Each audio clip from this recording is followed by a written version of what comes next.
Dealing with risks can be overwhelming. If you do it wrong, you could lose everything on the table. By the end of this video, you'll have a real proven system to spot and manage risks like a professional, in business and in your personal life. I'm going to split this video in 5 parts. In part 1, I will explain what risks are. Part 2 is how you must identify risks in a catalog. In part 3, we talk about the proven method called risk register. It's the gold standard in every project manager handbook. And in part 4, I will walk you through it with an example. And in part 5, I will highlight the most common mistakes people make, which you should definitely avoid. So, starting with the basics. What are risks? I like to imagine risks like everything which could stand between you and the desired outcome. It could be tasks, obstacles, or even people standing in your way. You can think of it like a jump and run game. In order to complete the level, you have to navigate different obstacles. But instead of treating every obstacle the same, sometimes we jump, sometimes we attack, and sometimes we get support from somewhere. So there is a uniqueness to every risk and how you're treating it. Okay, and next, a very common question I get all the time is how to identify risks at all. Whilst in a jump and run game you see the obstacles coming at you, identifying risks in the real world is much more complex. And I would say for most people you are probably better off by identifying the risks in a very structured way. And I know it feels overwhelming right now, but I promise to explain it as easy as it gets later on in this video. So let's take a look how you can handle risks. There is a bunch of risk assessment software out there, which can be really helpful, but in terms of which can be the right for you, my answer is it depends on your specific needs. But still, for this video, I went with the parameters easy, straightforward, and free. I'm assessing the risks in my life now over 3 years, and I found that the simplest option to identify them is a simple digital whiteboard. This will be your risk catalog. I can recommend to use Miro, which comes with a free version. And by the way, I want to highlight that I don't get any commission from the tools I recommend, it's just my pure unbiased opinion. So sign up to Miro and create a blank board. Next, click on sticky notes and add one. There are 6 easy questions you must answer in this step. Let's add them directly in our whiteboard as we talk. First, what could go wrong? Second, what could prevent our desired outcome? Third, what can harm us? Fourth, what is the worst case scenario? Fifth, what threats do we face? And sixth, what opportunities could we find? Many people, including experienced project managers, answer those questions in general, which is just so wrong. The trick is to answer those in terms of the desired outcome. Therefore, we create a constant reminder and add the desired outcome on top of the questions. Let's put as example that we want to get to a 6-digit salary in 6 months. By the way, if you don't know how to set goals the right way, watch this video right here. Throughout my videos I will be referencing other videos of mine, as the methods I show work best when applied all together. The alternatives to the approach I'm presenting you today are that on the one hand you don't do anything about the risks and will never understand why you are constantly failing in your life and in your goals, or what holds you back all the time. And on the other hand, you can visit some expensive conventions, motivational talks, or attend to workshops and will leave with more questions than before. Now, that we have our desired outcome and the questions, we can start brainstorming. I've done it in preparation for this video and show you the results right now. To the first question, I have stated that I could lose my current job, or that I will have to face some serious competition at work, or that my boss will start hating on me as he could feel threatened by my new ambitions. The second question I answered with that I need to have some certifications to do the next career step, which I can't fund at the moment.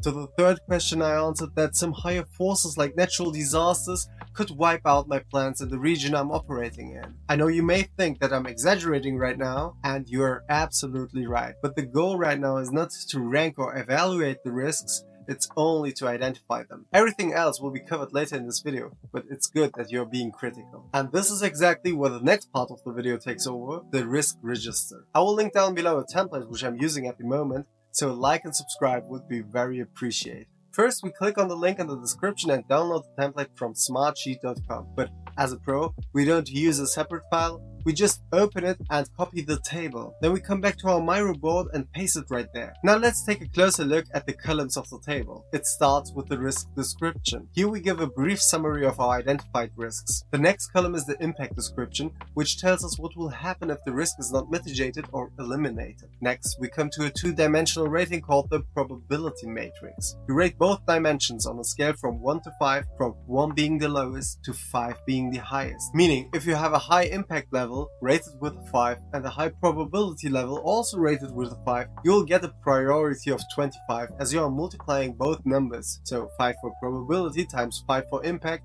equals 25 in priority. And you can see in the matrix that 25 is on the top right, marked in red. This means you have found a top priority risk. After you've done that, for every risk in your catalog, you'll get now a rating from most important to least important. And this exactly answers your question 2 minutes ago, where we talked about the order how to handle the risks. The next column is the column of mitigation notes, where we ask the question, what can be done to lower or eliminate the impact or probability of the risk? It's just a fact which we must accept that we can't eliminate every risk. Sometimes there is only one option, and that's to accept it. And in the last column, you fill out who's the owner of the risk. In our personal lives, it will be most likely ourselves. But if you start using this template for your business or in your project, then you can, and you should definitely assign it to others.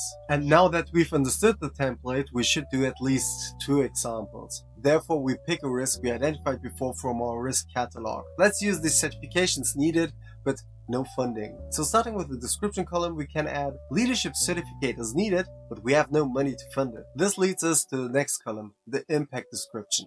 Let's say here, we can't get to the next career step to increase our salary. The impact level would be the highest, so let's give that a 5. The probability level would be also a 5. Again, for the priority level, 5 times 5 equals 25. And now comes a very common mistake most people do at this spot, and it is to think about the mitigation already, although you don't know which other risks are in line. For the sake of simplicity, we will not analyze all risks from our catalog.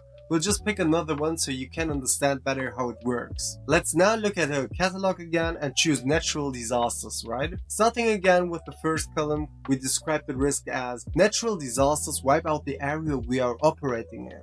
The impact description would be that we can't get any income in this area anymore. The impact level would be also the highest, meaning 5. The probability level would be now very low. Let's give it a 1. The priority would be 5 times. So for the priority, we are multiplying both numbers, so 5 times 1 equals 5. Now we have 2 numbers and 2 risks which we can compare already. The first one has a priority of 25, and the second one has a priority of only 5. And I guess it's a no-brainer that the first one is more important to tackle than the second one. So now we can define some mitigation measures in the right order to lower or eliminate the impact or probability of each risk. Let's start with the one which is higher rated. Let's say we pick up a side hustle to earn more and fund our desired certificate ourselves. This would lower the probability of lacking fund on the one hand, but on the other hand we also need another measure to lower the impact, which could be negotiating with other companies for similar roles that are paying much more and promising a 6-digit salary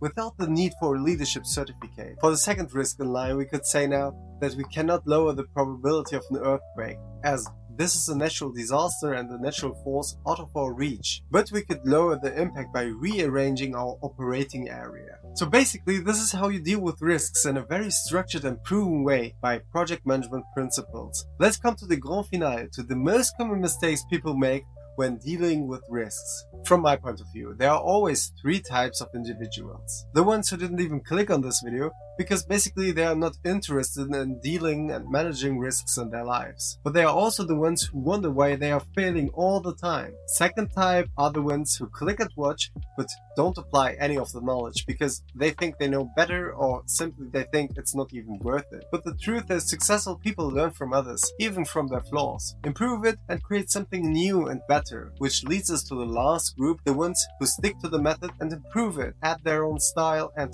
find their way. If you've watched all along, you've heard that I talked about the most common mistakes every here and there, which is good to know, but what is better is that doing something wrong is better than doing nothing, because you will have a baseline to improve. Although I could now talk about the most common mistakes when dealing with the method for another 30 minutes, I guess, I refuse, because I think it will be more of a burden at the start and you will feel overwhelmed. That is why I encourage you to start with the method as soon as possible and ask me in the comments every time you get stuck or need some input. I'm here to help. To understand how millionaires take care of their network, I made a recent video about stakeholder management and its proven tactics in project management right over here. If you have any tips for me on how to improve my content, let me also know. Thanks for watching. See you in the next one. Bye.